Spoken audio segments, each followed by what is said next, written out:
Hi, boys and girls. It's me again, Truth Slinger. We have some breaking news. Yeah, that's right. We've got the missing Biden witness, whistleblower, Dr. Gall Luft, has just published a 13-minute, 59-second video. And I'm really anxious to see what this man right here has to tell us. So let's just listen. Let's watch it together.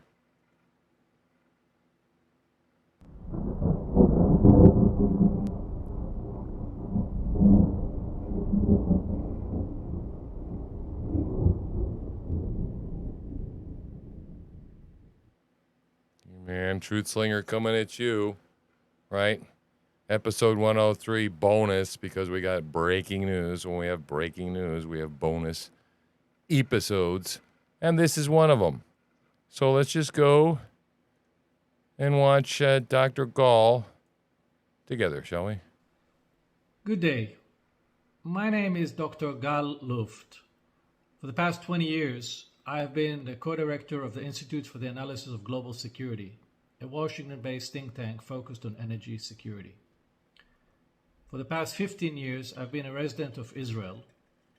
And for 4 years, I was senior advisor to the China energy company CFC, at the same time of its dealings with the Biden family.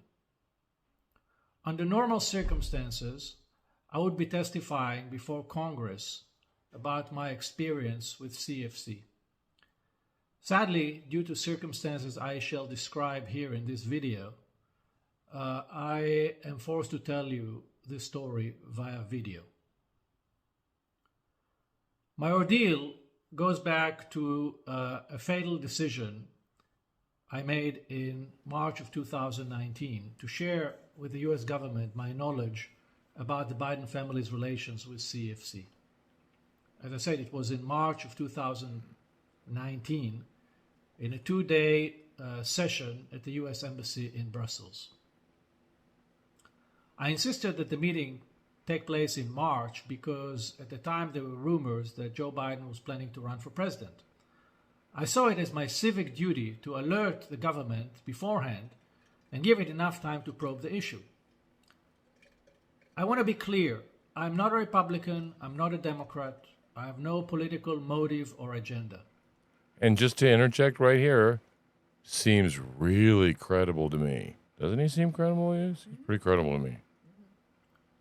I did it out of deep concern that if the Bidens were to come to power, the country would be facing the same traumatic Russia collusion scandal, only this time with China. Sadly, because of the DOJ's cover-up, this is exactly what happened. Oh, did he just say the word cover-up? He said cover-up. Ooh. Brussels, a delegation of 6 people, 2 prosecutors from the Southern District of New York by the names of Daniel Reichenthal and Catherine Ghosh. Uh-oh. He's dropping names. And 4 FBI agents.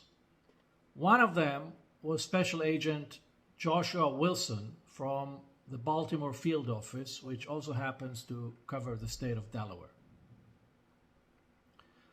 Now you want to ask yourself, why did the government dispatch to Europe so many people? Yeah. Why 6? Why not 2? The answer is that they knew very well that I'm a credible witness and that I have insider knowledge about the group and the individuals that enriched the Biden family. Uh-oh. Over an intensive 2-day meeting, I shared my information about the Biden family's financial transactions with CFC, including specific dollar figures. I also provided the name of Rob Walker, who later became known as Hunter Biden's bagman. Yet, as we now know today from the whistleblower testimony, Gary Shapley, it took the DOJ a whole 21 months to probe the issue and to actually talk to Walker.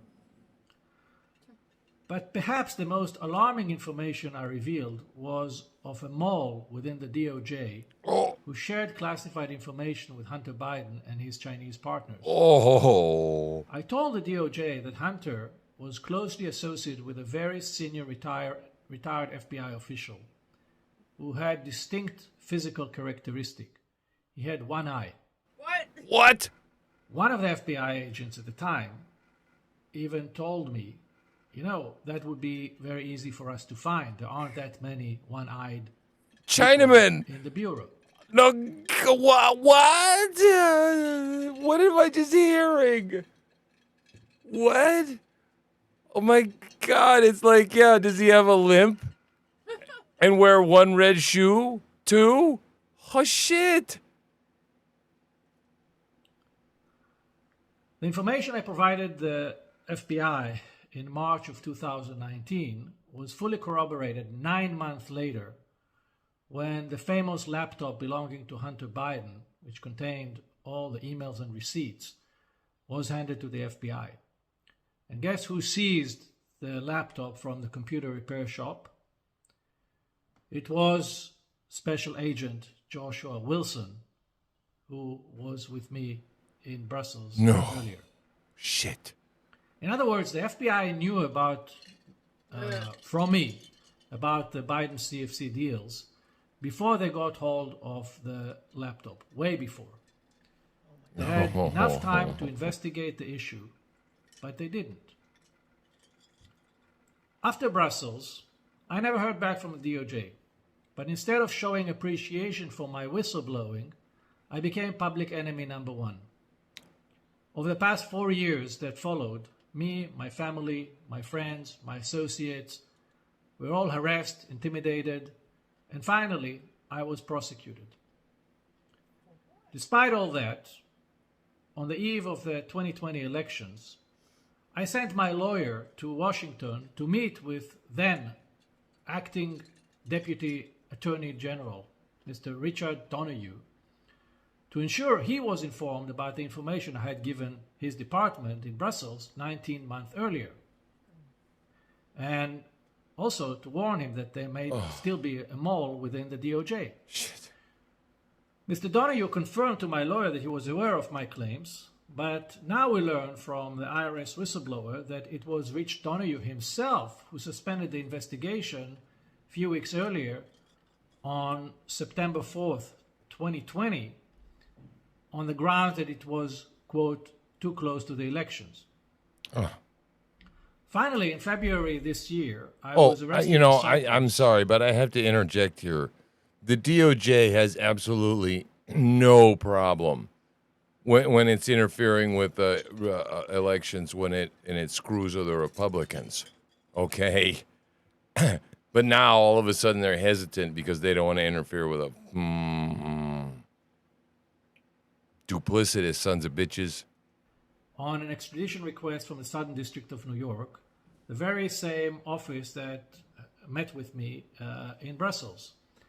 The 7-count indictment said I violated the Arms Export Control Act, and if I convicted, I would face up to 100 years in prison. While I was detained in Cyprus, I was portrayed in the international media as an arms dealer, even though I never traded a bullet in my entire life. Holy shit. In fact, nowhere in my indictment the DOJ claimed or presented evidence that I bought, sold, shipped, or financed any weapons. What? Is this like a movie? Are we watching a fucking Tom Clancy novel right now? And this came out in the New York Post. This is credible shit, man. Amanda Devine, New York Post, man. This is corroborated. I was also charged with acting as an unregistered agent of CFC, which is a FARA violation. DOJ but Hunter says Biden's never been charged with a FARA violation for not registering as a fucking foreign agent. Caused a payment of $6,000 a month to former CIA Director James Woolsey in order to put his name on an article I had ghostwritten for the China Daily newspaper. Nowhere in the indictment, the DOJ mentioned the well-known fact that Mr. Woolsey had been an advisor to my think tank since 2002, and that there was nothing in the article that represented Chinese interest. To the contrary. The notion that I, Gal Luft, spoon-fed a CIA director with policy proposals on China, treating him like a useful idiot, is not only an insult to the intelligence community, it is an insult to the intelligence of every American. The US government claims that I acted on behalf of CFC, and therefore I'm a foreign agent. But let me tell you a little secret. The same CFC that the US government claims was associated with the Chinese intelligence and, quote, an international criminal organization, was a 501c3 charitable organization registered in the state of Virginia and approved by the IRS. The same organization was also a major donor to the Clinton Foundation and Columbia University. Needless to say that none of their executives were charged for any wrongdoing. If CFC was indeed a foreign entity tied so closely to the PRC, why was it allowed to operate freely as a public charity? Yeah. Why did Good the question. government expose taxpayers to the risk of funding an entity it knew at the time was so compromised? Why did they not warn anybody? Isn't the role of government to protect its people? You would think so. I'm also being charged for making a false statement in Brussels. But why was I in Brussels to begin with? Was I there to eat Belgian waffles? The DOJ charged me for making a statement in a voluntary meeting that would have never come to bear if not for my good citizenship. So let me propose an idea.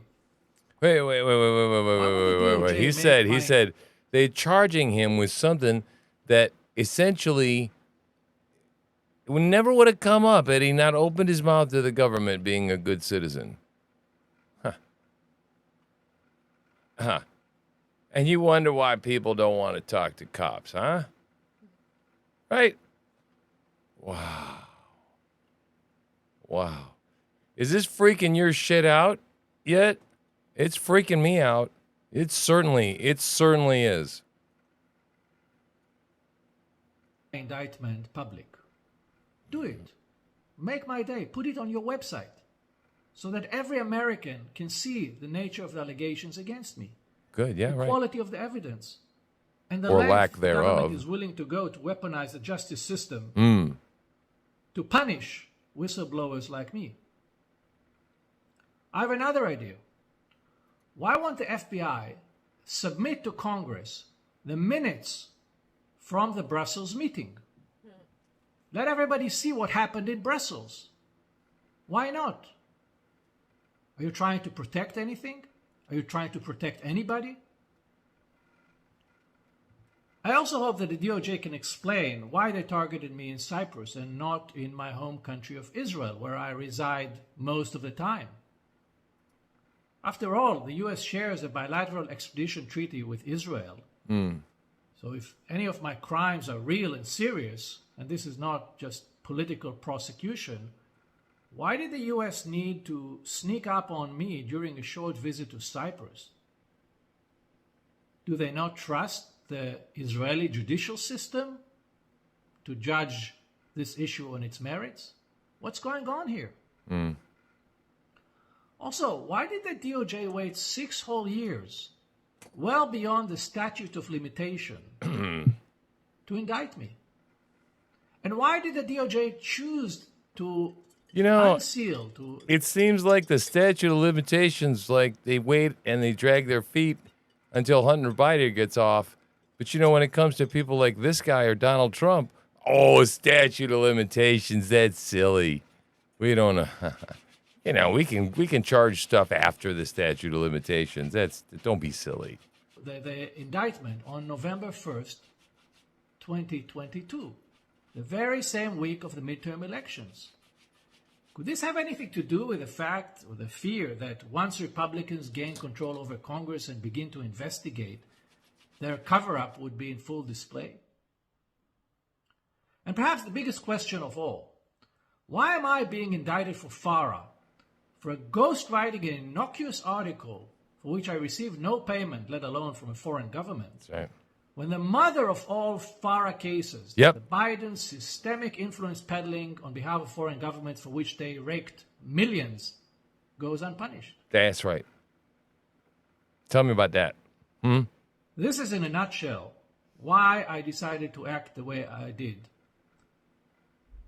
Because I do not have faith that I would receive a fair trial No. in a New York court. No. Oh, no. Let me tell you why.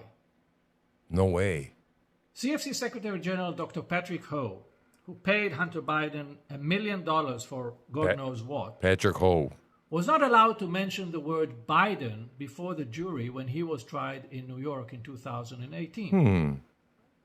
The very same prosecutor who is now after me, Daniel Reichenthal, told the judge at the time that mentioning the name Biden would, quote, add a political dimension to the case. And the judge agreed. Which means that if I'm ever brought before a U.S. court, I would not be allowed to utter the word Brussels or Biden. And the real context of my arrest, Can't defend himself. me being patient zero of the Biden family investigation, Yep. would be hidden from the jury. Let it sink in. I, who volunteered to inform the U.S. government about potential security breach and about compromising information about a man vying to be the next president, am now being hunted by the very same people whom I informed and may have to live on the run for the rest of my life. Shit. I warned the government about potential risk to the integrity of the 2020 elections. Oh, Jesus. If convicted by a U.S. court, would never be able to vote again in the U.S. elections. Him? Just think about it and ask yourself, Yep. who's the real criminal in this story? Yeah. Thank you for listening. What the hell, man? Boys and girls, what did you think of that? Did I drop a little news today? Ha! I didn't break it, but I dropped a little and it felt good. Wow. Holy crap, man. This guy, he told them the whole thing all along. The DOJ's been covering up the whole stinking time for the Bidens, and they're going after it, and they're persecuting and throwing their opponents in jail. I told you, man, full-blown authoritarian dictatorship. You agree? Oh, yeah. We're there. We're there. Sick. It's sick. It's Sick. it. We lost those Marines. Oh, in 13 Afghanistan. Marines. Yeah, pulling out of Afghanistan. A president that shouldn't be a fucking president right now. Okay? Because we all should have known how corrupt this bastard was. And it's even more than a stolen election. We're in danger. We're in fucking danger. Our national security's at risk. He sold out to the fucking Chinese, our major enemy. I'm telling you, man, I don't believe I could have ever seen so much shit come out. So much corruption information. And yet, I still wonder whether anybody's ever going to see, right, the inside of a jail cell. Sickening, nauseating, I don't know. But that's it. I'm True Slinger. I'm out.